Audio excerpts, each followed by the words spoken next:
Zulfi knowledge land में खुशामदीद। तारिक बिन Ziyad उंदलस पर कई बार हमले करके इस्लाम की नशर व इशाअत की गई। इस इलाके में मुसलमानों का पायदार असर कायम ना रह सका, इसीलिए उंदलस पर हकीकी इस्लामी हमला इस फ़ौज कशी को करार दिया जा सकता है जो इस इलाके को फ़तह करने की नीयत से की गई हो।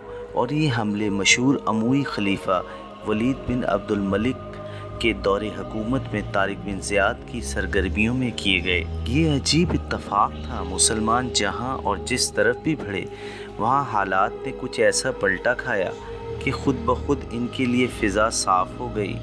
अभी तक उंदलस पर इन्होंने धावा नहीं बोला था, लेकिन वहाँ के हालात उनके हमले के लिए रोज़ बरोज़ साजगार होते चले जा रहे थे। ऐसा मालूम होता था कि सरज़मीन उंदलस बेताब है कि कब मुसलमान आएँ और इस्लाम से की आशात करें।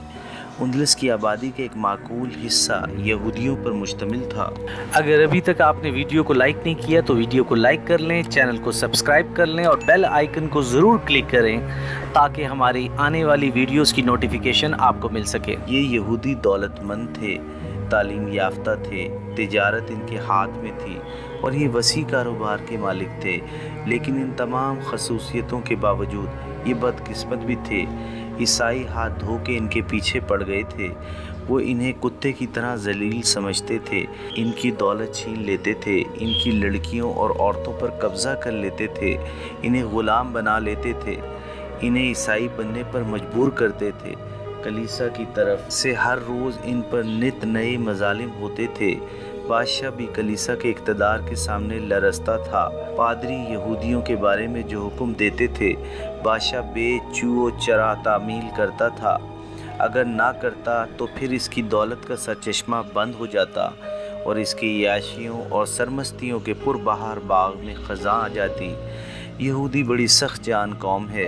तारीख़ के दौर में इस पर बेपनाह मज़ालिम हुए हैं और ऐसा मालूम हुआ है कि अब ये ख़त्म हुई और सिफ़ाए हस्ती से मिटी, लेकिन ये लोट पोट कर फिर ज़िंदा हो गई। इसकी दौलत लूटी गई तो इसने दूसरे ज़राए अमल में लाकर पहले से ज़्यादा दौलत पैदा कर ली। इसकी दौलत लूटी गई तो इसने दूसरे ज़राए अमल में लाकर पहले से ज़्यादा दौलत पैदा कर ली।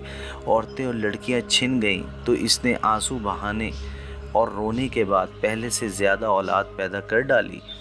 इसे शिकंजे में कसा गया और ईसाई बनने पर या उंदलस की सरज़मीन छोड़कर कहीं बाहर चले जाने पर मजबूर किया गया तो इसने बज़ाहिर ईसाई मज़हब भी बड़ी तादाद में कबूल कर लिया, लेकिन सिर्फ ज़ाहिरी और नुमाइशी हद तक। घर में ये लोग यहूदी थे और बाहर ईसाई। अपने खुफिया कवी इज्तिमात में ये ईसाइयों को गालियाँ देते, इनके लिए हाथ उठाकर खुदा से बद्दुआ करते और गिरजा में ईसाइयों को दिखाने के लिए ये मरियम और ईसा के बुतों को सजदा भी करते थे। लेकिन इन्हें उम्मीद थी कि ये दिन हमेशा नहीं रहेंगे। आज मायूसी का अंधेरा है तो कल उम्मीद का सूरज ज़रूर चमकेगा। आज मुसीबत की तारीकी है तो कल राहत की रोशनी जगमग जगमग करेगी। ये बादल झट जाएंगे और इसराइल यहूदी फिर सरबुलंद होंगे। दुनिया में सबसे ज़्यादा हसीन और जमील कौम यहूदी है और दुनिया के यहूदियों में सबसे ज़्यादा खूबरू, खुश अंदाम, सूरज से आंख लड़ाने वाला और चांद को मुंह चढ़ाने वाला हुस्न व जमाल उंदलस के यहूदियों का था। आज भी उंदलस के यहूदियों का मुकाबला हुस्न व जमाल, रानाई व दिल रुबाई, खूब रुई और खुश अंदाजी में किसी हिस्से दुनिया के यहूदी नहीं कर सकते। यहूदा एक बहुत बड़ा और मालदार यहूदी था। इसकी कई तिजारती कोठियाँ थीं, बहुत सी दुकानें थीं, दर्जनों बागात थे, न जाने कितनी खुशनुमा इमारतें थीं। नकद रुपए का तो कोई हिसाब ही नहीं था। एक मरतबा उसने अपने एक ईसाई मुलाजिम की तौहीन कर दी।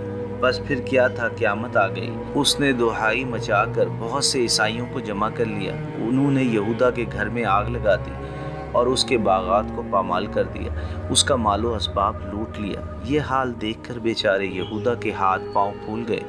लेकिन इसकी बीवी बड़ी होशियार थी।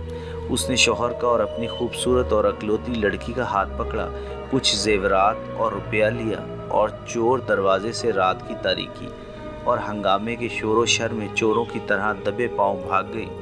इतने अरसा में पुलिस आ गई, लेकिन वो दूर खड़ी चुपचाप ये तमाशा देखती रही।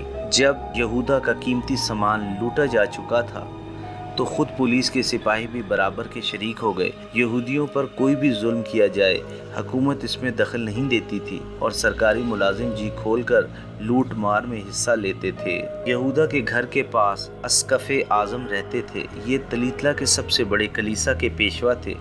बहुत जल्द मौके वारदात पर पहुंच गए और पहुंचते ही सवाल किया, कबल इसके कि कोई जवाब दे। यहूदा का ईसाई मुलाजिम आगे बढ़ा। इसने अदब व अकीदत की कैफियत अपने ऊपर तारी करके कहा, फादर, इस काफिर ने सिर्फ मेरी ही नहीं बल्कि हमारे मुकद्दस नबी यसू मसीह हज़रत ईसा अलैहिस्सलाम की भी तौहीन की है। अस्कफ़े आज़म चिल्लाया, तौहीन की थी? यहूदा के मुलाजिम जॉर्ज ने कहा, जी हाँ, मैं ज़ब्त ना कर सका। मैंने फरियाद की और मेरी कौम के लोग जमा हो गए। इन्होंने इस मालदार काफिर को ऐसा सबक दिया है कि अब उम्र भर उसे फरामोश नहीं कर सकेगा। लेकिन अस्कफ़े आज़म का गुस्सा फर्द न हुआ। उसने गरजती हुई आवाज़ में पूछा, वो है कहाँ? जॉर्ज ने कहा, भाग गया। अस्कफ़े आज़म गोया हवा, तुमने उसे ज़िंदा निकल जाने दिया? ईसाई मुलाजिम खामोश हो गया और अस्कफ़े आज़म एक मरतबा फिर चीखा, कम बख्तो, तुमने दुनिया का माल लूट लिया और इस बदबख्त रूह को यहाँ से निकल जाने दिया कि वो कहीं बना लेकर कुछ और गुल खिलाए। जॉर्ज ने रुकते रुकते कहा, गलती हो गई फादर। अस्कफ़े आज़म ने कहा, उस घर की औरतें कहाँ हैं? यहूदा की परी पैकर बीवी कहाँ है? और उसकी खूबसूरत लड़की मार्टीन कहाँ है? जॉर्ज अब खामोश खड़ा था और अस्कफ़े आज़म का गुस्सा था कि बढ़ता ही जा रहा था। उसने इसका गिरबान पकड़ लिया और कहा, जवाब क्यों नहीं देते, बताओ। जॉर्ज ने कहा, वो भी। अस्कफ़े आज़म ने कहा, वो भी भाग गई? जॉर्ज ने कहा, जी, वो भी भाग गई। अस्कफ़े आज़म सर पीटने लगा, आह, कितनी बड़ी गलती हुई। यहूदा को तुम मार डालते, लेकिन इसकी बीवी और लड़की को तो कलीसा की अमानत थी। मुकद्दस माँ मरियम के बुत के सामने इनके सर झुकने चाहिए थे। इन्हें तो नई ज़िंदगी इख्तियार करनी चाहिए थी।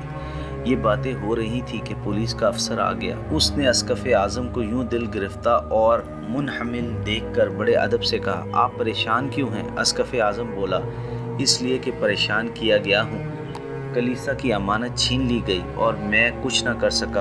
अफसर ने हैरत से कहा, कलीसा की अमानत? अस्कफ़े आज़म ने रोते हुए कहा, हाँ, मार्टीन यहूदा की लड़की, वो कलीसा की मुकद्दस अमानत थी। इससे कलीसा के लिए बड़े अच्छे काम लिए जा सकते थे। वो ईसाइयत पर माइल थी और मुझे मुकद्दस बाप कहा करती थी। वो हुकूमत बहुत जल्द मिट जाएगी जहाँ ऐसी सईद रूहों के साथ ऐसा बुरा सलूक किया जाता हो।